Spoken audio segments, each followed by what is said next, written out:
13वीं सदी में महाराष्ट्र में एक प्रसिद्ध संत हुए संत नामदेव। कहा जाता है कि जब वे बहुत छोटे थे तभी से भगवान की भक्ति में डूबे रहते थे। बाल काल में ही एक बार उनकी माता ने उन्हें भगवान विठोबा को प्रसाद चाहने के लिए दिया तो वे उसे लेकर मंदिर पहुंचे और उनके हट के आगे भगवान को स्वयं प्रसाद ग्रहण करने आना पड़ा। आज हम उसी महान संत से संबंधित एक प्रेरक प्रसंग आपसे साझा कर रहे हैं। एक बार संत नामदेव अपने शिष्यों को ज्ञान भक्ति का प्रवचन दे रहे थे। तभी श्रोताओं में बैठे किसी शिष्य ने एक प्रश्न किया, गुरुवर, हमें बताया जाता है कि ईश्वर हर जगह मौजूद है, पर यदि ऐसा है तो वो हमें कभी दिखाई क्यों नहीं देता? हम कैसे मान ले कि वो सचमुच है, और यदि वो है तो हम उसे कैसे प्राप्त कर सकते हैं? नामदेव मुस्कुराए और एक शिष्य को एक लोटा पानी और थोड़ा सा नमक लाने का आदेश दिया।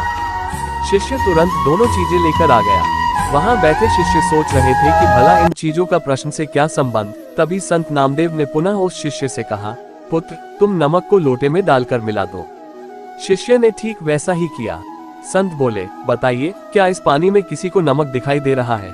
सबने नहीं में सिर हिला दिए। ठीक है, अब कोई जरा इसे चख कर देखे, क्या चखने पर नमक का स्वाद आ रहा है? संत ने पूछा। जी, एक शिष्य पानी चखते हुए बोला। अच्छा, अब जरा इस पानी को कुछ देर उबालो, संत ने निर्देश दिया। कुछ देर तक पानी उबलता रहा और जब सारा पानी भाप बनकर उड़ गया तो संत ने पुनः शिष्यों को लोटे में देखने को कहा और पूछा, क्या अब आपको इसमें कुछ दिखाई दे रहा है? जी, हमें नमक के कण दिख रहे हैं, एक शिष्य बोला।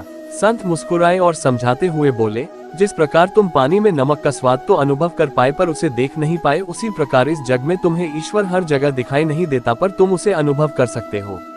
और जिस तरह अग्नि के ताप से पानी भाप बनकर उड़ गया और नमक दिखाई देने लगा, उसी प्रकार तुम भक्ति, ध्यान और सत्कर्म द्वारा अपने विकारों का अंत कर भगवान को प्राप्त कर सकते हो।